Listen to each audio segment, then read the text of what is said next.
Hey everyone, this is Andre Sokal and welcome to Extra Time TV, the new and improved edition on Bizztv. We're going to kick things off with a massive campaign of wonderful content. And to appropriately start this wonderful new episode and new era of Extra Time TV, we have the one, the only, the one man that can claim he did stop Zlatan Ibrahimovic, Shaka Hislop. How are you today? I'm doing well, Andre. Good to speak with you. Yes, you know, Shaka, it's wonderful to have you on the show and to start this new era of Extra Time TV. And we're going to head straight into the topics. We're going to speak about Levi Garcia, who is from Trinidad and Tobago, our birth nation for you folks that don't know. Recently, AK Athens took on Brighton, defeated them 3-2 in the Europa League. But we're not really going to talk about the result, Shaka. We're going to talk about his form overall and how he's been doing. And I'm just going to pull up some quick information about Levi Garcia and his form. He has been doing really well for AK Athens. 76 matches played. 26 goals, 13 assists overall for the last 2 seasons. We see the lovely heat map provided to you and to by us by SofaScore. So Shaka, Levi has been doing really well. He just came back from an injury. This is a wonderful result, not just for AK Athens, but as people of the island of Trinidad and Tobago. What do you think about Levi Garcia's form and him doing really well in Europe? I think it's great to see at a time where we don't have too many players playing out in Europe. Levi Garcia is quite clearly the standout. You've seen that in national team colours, how important he is to Angus Eve and the national team's own ambitions. And then the form for EK Athens, again, stands that up as to how good a player he is, the individual talent that he brings. I have to admit, I was a little bit surprised when I saw the amount of interest that was shown in him from across Europe, that he decided to sign another contract with AEK. I thought he'd move on there was interest from French clubs, which I thought would be more tempting for him. But he decided to put pen to paper and has continued his good form. Quite clearly, something is working both for Levi and for AEK Athens. Yes, interesting. And Levi Garcia had this post on his Instagram, basically where he said the following comments about returning from injury, and he kept it very simple to the point. Massive victory tonight. Happy to be back. A man of few words, but he got to the point. Levi Garcia has been riddled with injuries, and Shaka, as someone who has played in England consistently at the Premier League level, we all know at Newcastle and West Ham and so on, to get into the Premiership is also a challenge. But do you think the injuries are obviously a concern, but do you think that could hamper him in any way in the immediate future, or is that something that could hamper Premier League move? Is that why you think they didn't come knocking on his door yet, as far as I know? No, I don't think injuries have stood in Levi's way in any case. Injuries are part and parcel of the game. You understand that, the seriousness of the injury, and that will come into consideration. And given the fact that he's bounced back as well as he has, I don't think that kind of gets in the way between Levi Garcia and any potential move to the Premier League. I think more to the case, Premier League clubs will be looking for players who are more established in one of Europe's big 5 leagues, and which is why, again, some of the interest from French clubs in particular, France and Liga is regarded as one of the big 5 European leagues alongside England, Spain, Germany, and Italy. And of those 5, I think France are the most selling of those 5 leagues. So that is the next step, I think, for Levi, whether it's Liga or another selling league is the Eredivisie, not considered one of the big 5, but certainly there's a lot of Dutch talent or Dutch playing talent that finds its way onto one of Europe's biggest stages. So maybe that's the next step for Levi Garcia. Getting himself into one of those leagues before making that big jump. Yeah, and hopefully in the past we had a lot of players playing in Europe. As you know, you were one of them. Hopefully, do you think that Levi Garcia will open the door, back to Trinidad, put the eyes back on Trinidad and Tobago, the spotlight, and maybe say, okay, let's take a look at some other guys, because he has been a shining light in a period where we haven't had players get into Europe for some time now. Well, the challenge with that is our FIFA World Rankings. It's a little bit of a catch-22 situation in that it's very difficult to get work permits for players going into Europe, well, certainly England, if you're outside of the top 70. I think Trinidad and Tobago is somewhere hovering around the 100 mark. So we have a lot of improving to do there. Of course, players can go at a younger age to one of the smaller, less recognized leagues, whether they go to Belgium, to Greece, anywhere else, to Scotland. But then again, you're looking for young players who have broken into the national team and have played a significant role in national team over at least the last year, if preferably last two. So that's very difficult for us. Of course, having more players in Europe means we probably perform better on the international stage. We need to perform better on the international stage to get players in Europe. So right now we're kind of stuck between a rock and a hard place, and we will have to rely on those homegrown talents to get us back in the reckoning and back on the radar for European clubs.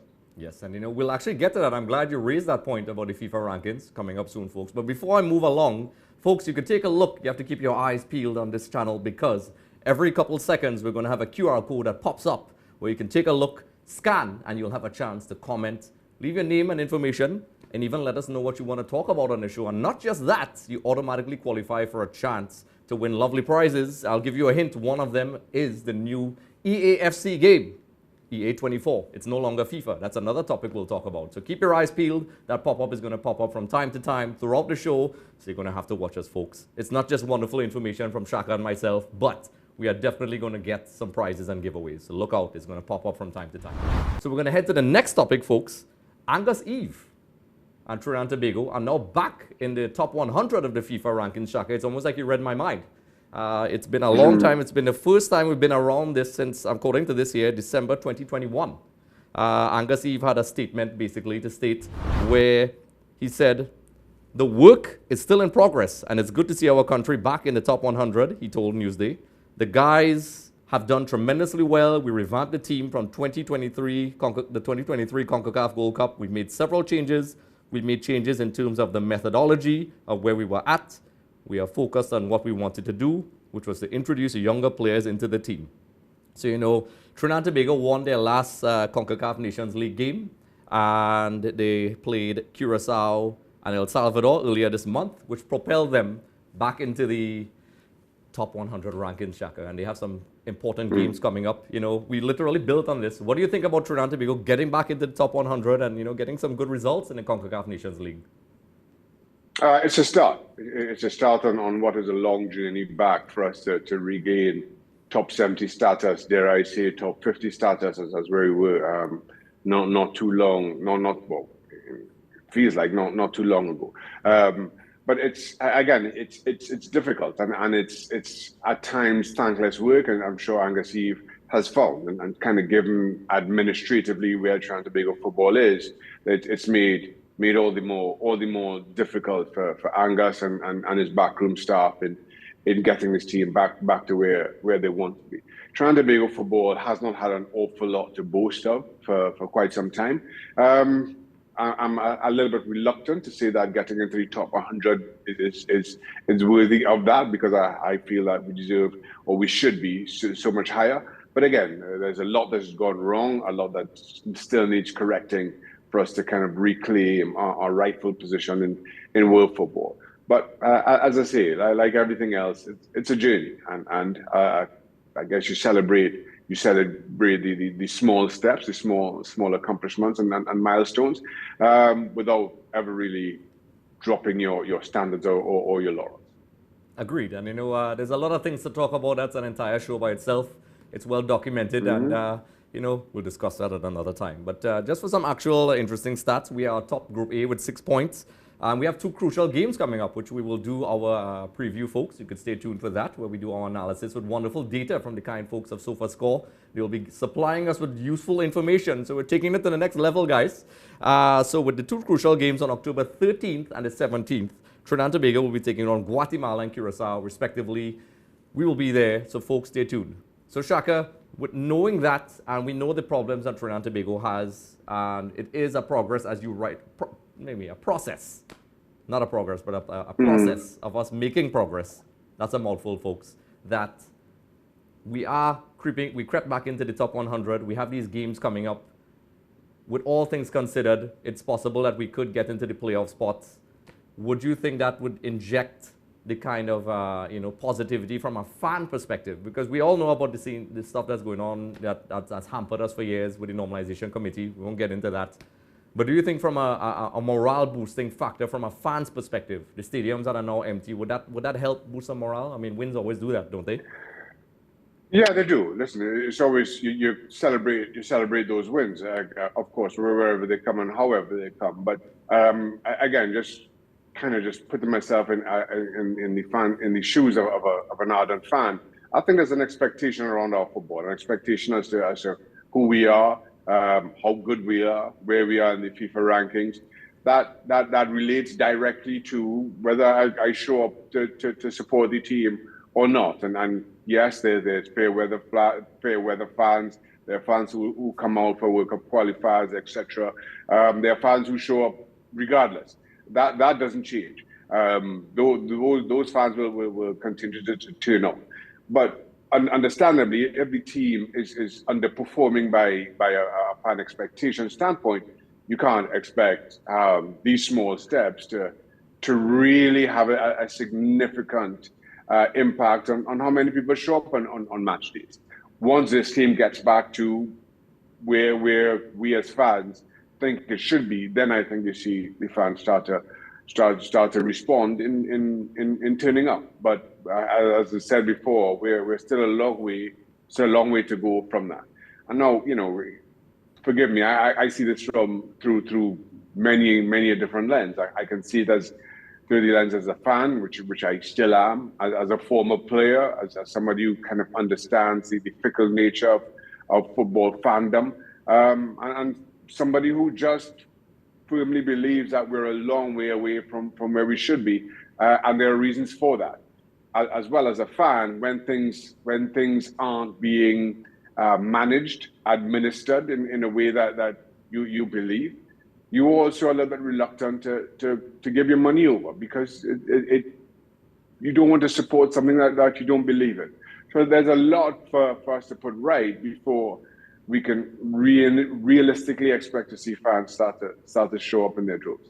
Yes, and I'm really glad you answered that way for exactly the reasons you mentioned. As a former player, as a fan, somebody who understands football, because it's very easy to have a very general overview on the situation, win, losses, and sometimes it's important for the fans to understand the different dimensions that take place when analyzing our progress. It's not just winning and losing. Of course, winning always helps, but we have a lot of problems, and the fans, they need information, and that's why we're here, folks, to try to really get that information out there. And people, education is always good, and hopefully we do get back to where we were, like when, especially I'm going to drop again, when Shaka stops Zlatan in Sweden 2022.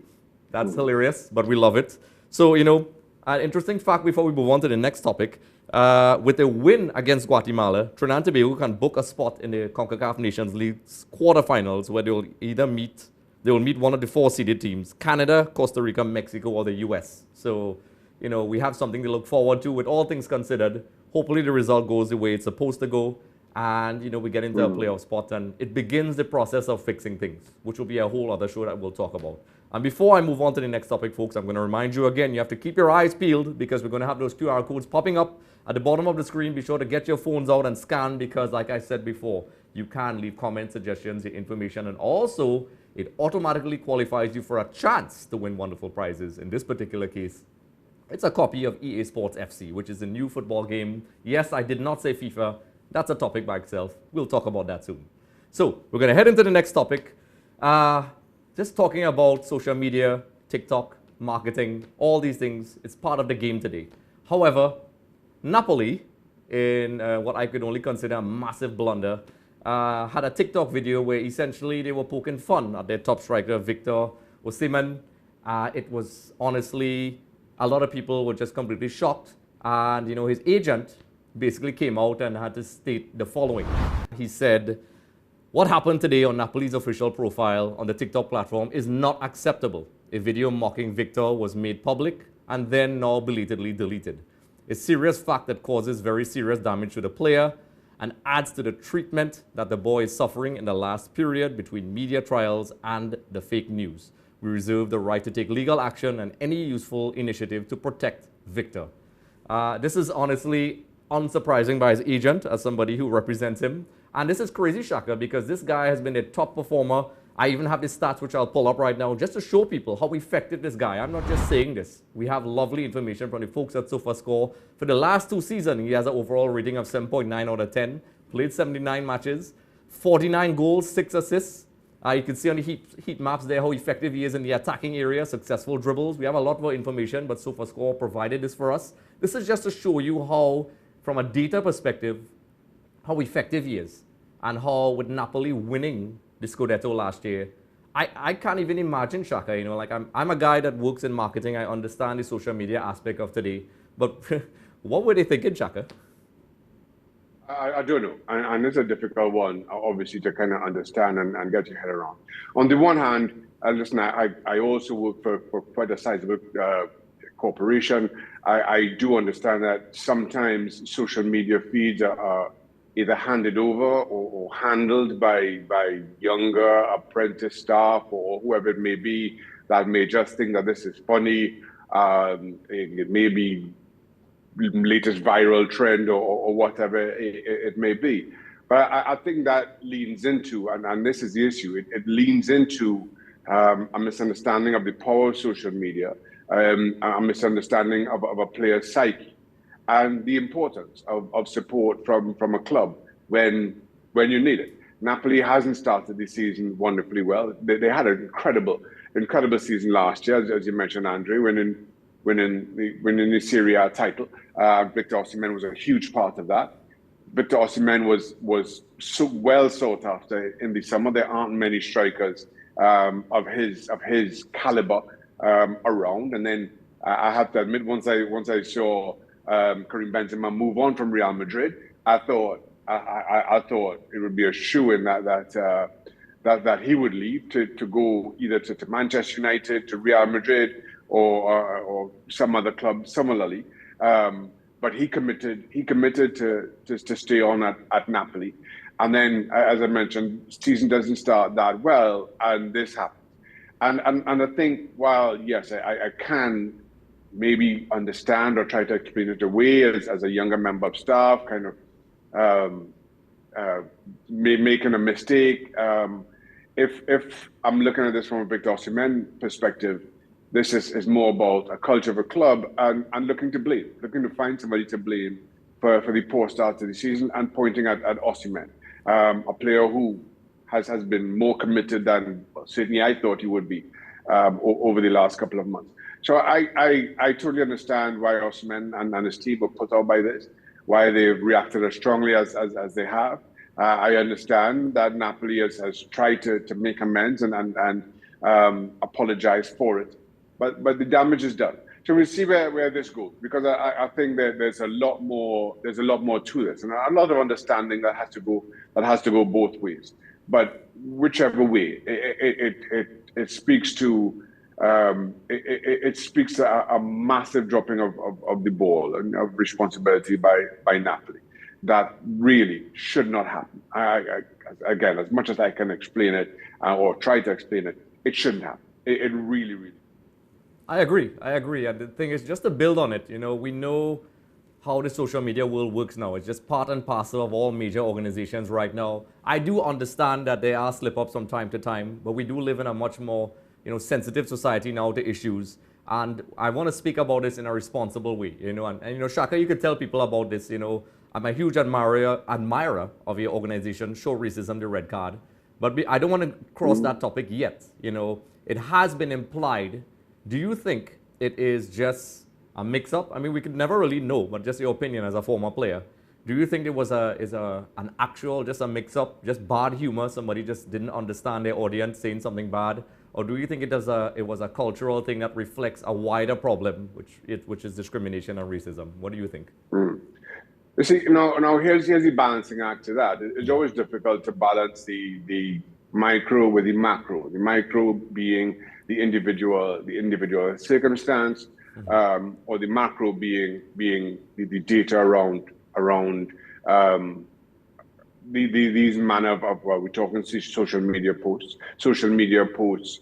just in total general. So for the micros, it's easy to explain it away as, well, this was one person who thought it was funny, who saw a viral trend. This is an apprentice or new member of staff. So you could explain it away that way, in which case it's a mistake and it's not racism.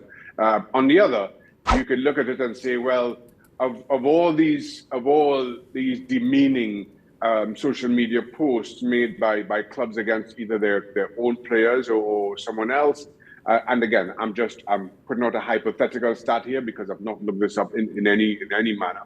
Of all the demeaning social media posts put out by clubs around their own players or another, 85% are aimed at black players, 15% at white or other. When you look at it from that perspective, then yes, absolutely, that is racism. So that's where the kind of balancing act is in terms of exactly how do you categorize this. I guess in terms of this one incident, is it more likely that Napoli does this against Osimhen or some other player? Is it more likely that Osimhen is subject to this kind of a social media post than, for argument's sake, Chiesa is from Juventus? Again, if the answer is, well, yes, Osimhen is more likely to be subject to that kind of a post, then you have to start asking yourself why. Yes, and that's, as you said, it is a thin line, and we always try to be responsible here when we're talking about these things, because we live in a polarized world sometimes, and things could be misinterpreted. For example, the post, that is a perfect example of how there's so much room for interpretation and not necessarily good interpretation. And like I said, social media teams, I've done it myself. You're a part of a major organization as well. There's such a massive screening process, and it does raise the question. The implications are very far-reaching, because it's not the first time something like this happened in Syria and in Europe. And, it doesn't bode well for the club as Napoli. They won the Scudetto last year after so many years. And, it should be a good time, and to treat their best player like this, no matter what angle it was coming at, it comes off as very tasteless. And, it's something that I think would be a wake-up call to all the other clubs. And, we'll see where it goes. But, from a transfer perspective, you're a player. You basically put that, your agent put that post out. The season has already started. If you had to guess, we could never really know at this point in the season, where do you think he's going to end up? Do you think he's going to stay in Italy or go somewhere else? I think he'll stay. I think he'll stay at Napoli. Probably for this season. After winning Scudetto and now competing in Champions League, I think he'll see it out. But I'll be very, very surprised if Osimhen is a Napoli striker this time next year. As I say, I thought he would move this summer. But if he spends another year there, I just don't see it happening, especially after this incident. I think this gives him more than enough reason to want to leave. Yes. And folks, you can let us know where you think he's going to go. You could drop some comments on our Instagram, scan the QR code, drop a message there as well. And even on what was formerly known as Twitter, but is now X. I have to be sure that I get that right. You could drop a comment there and let us know what you think. And then you could always email us at extratimetvtt@gmail.com if those don't work, which they will. So Shaka, we're going to move on to our next topic. Lionel Messi, who is the talk of the town since the World Cup, but now in the US, he is making waves. There is no doubt how much of an impact, and I'm going to poke a little fun at you. I saw how those guys were harassing you during the World Cup, where you had to kind of acknowledge that Messi is not the best. I did not envy your position, but I loved how you stuck to your gun, Shaka, and you said he had to win the World Cup, which is the pinnacle of world football, and he did. So you were consistent. I'll give you that, Shaka. I'll give you that much. Well done. So, Inter Miami, we all know that's old news now, that David Beckham and his crew did an amazing job getting him there. His effect on the MLS was immediate. But their recent loss to Houston Dynamo in the MLS Cup final was interesting because Lionel Messi wasn't there. And this is what Tata Martino had to say. Tata Martino said it wasn't prudent for him to play. That is much clear.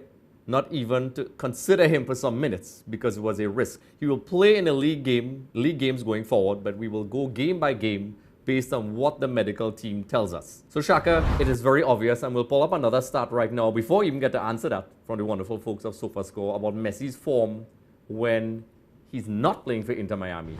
That is a very interesting stat where we have here, where we can see here with Messi, matches played 12, 8 wins, 4 draws, 0 losses. Without Messi, 5 matches played, 1 win, 1 draw, 3 losses. And we actually have his efficiency stats, 78% versus 27%.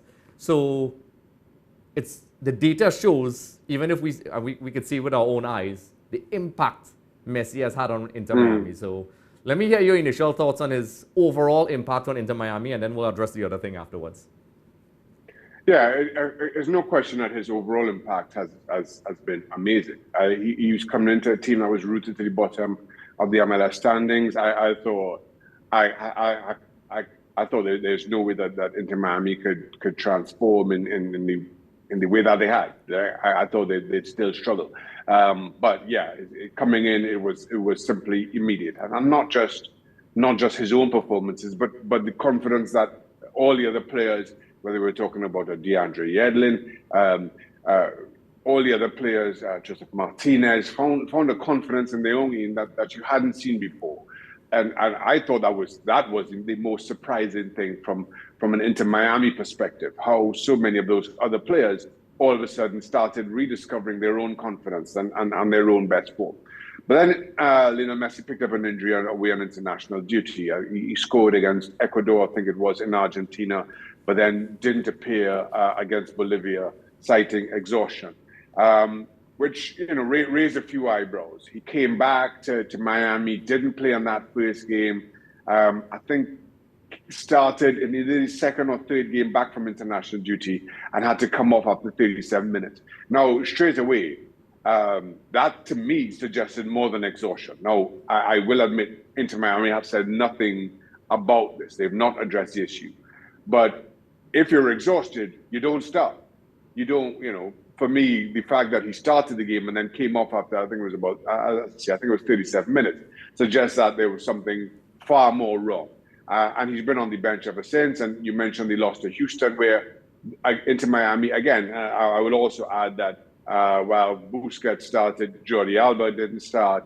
But Inter Miami all of a sudden started looking like Inter Miami pre-Lionel Messi. They were second best by a long way.